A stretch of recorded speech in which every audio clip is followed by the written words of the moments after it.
So I'm going to share an experience that I am currently undergoing, and it is a new level of a spiritual awakening. And so after individuation and into self-actualization, um, there is, I guess, this next awakening. And I say I know that it is. It's another awakening where you are dismantling any of your persona that is left over.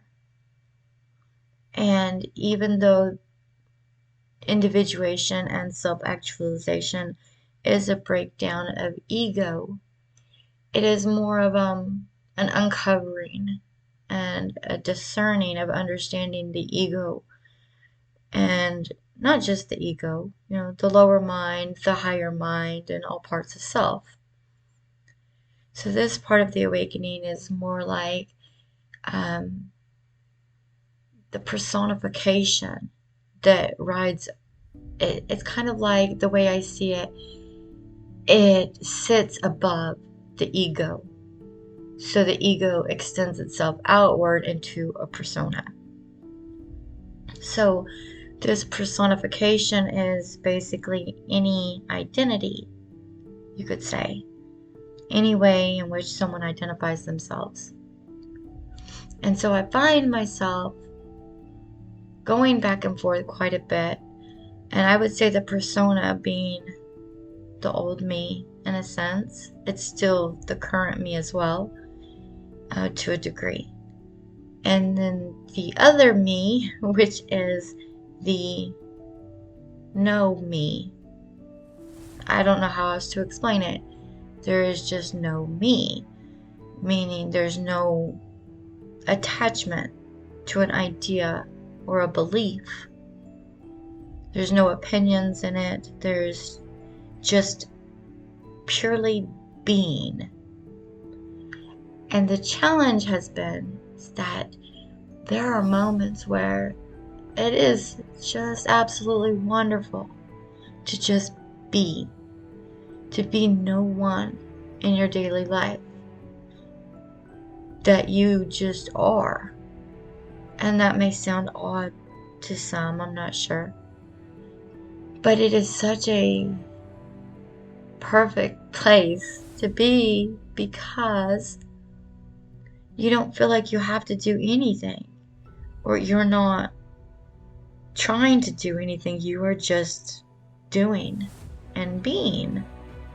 It's a wonderful place to be.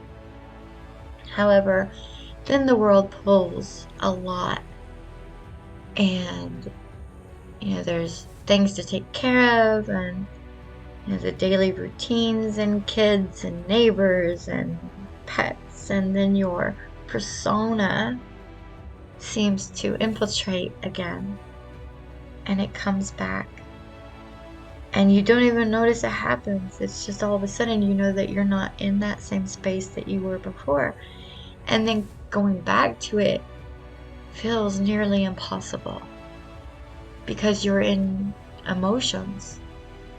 Emotions are driving everything at that point. Even though it doesn't seem emotional, it can even seem detached, but it's still an emotion that is creating the detachment. So when you can make it really quiet and still, and it's like you just silence the world again, and then you can come back to center and come back to being no me, which is, again, a blissful place to be.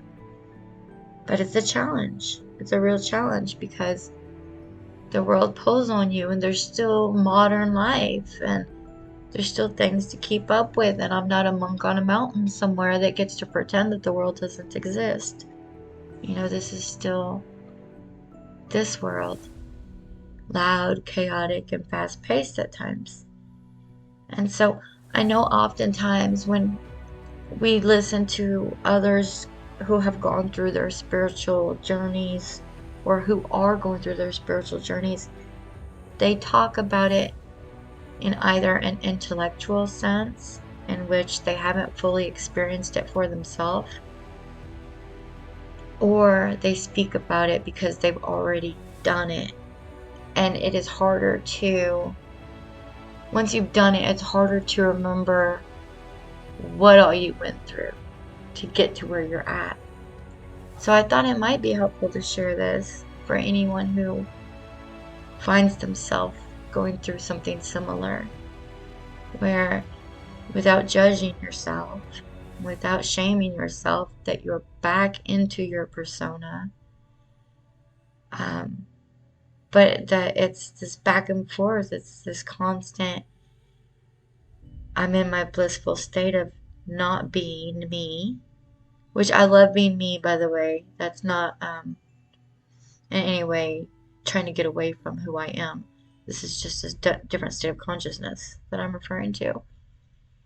And then going back to who I am in my daily life when I'm not fully in my authority, you could say. And so intellectually, I fully understand what all of this means.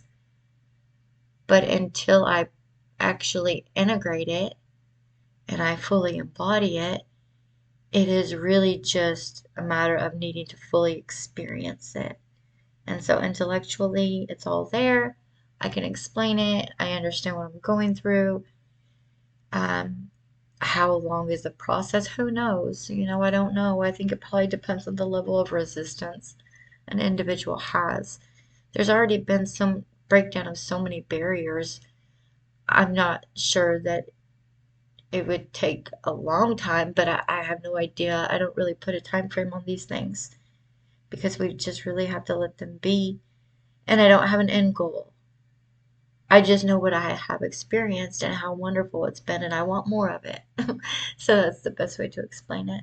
So I hope it's helpful to somebody. I hope, maybe it'll kind of give you some, I hate to say the word validation, but maybe some resonance to feel like you're not alone going through this.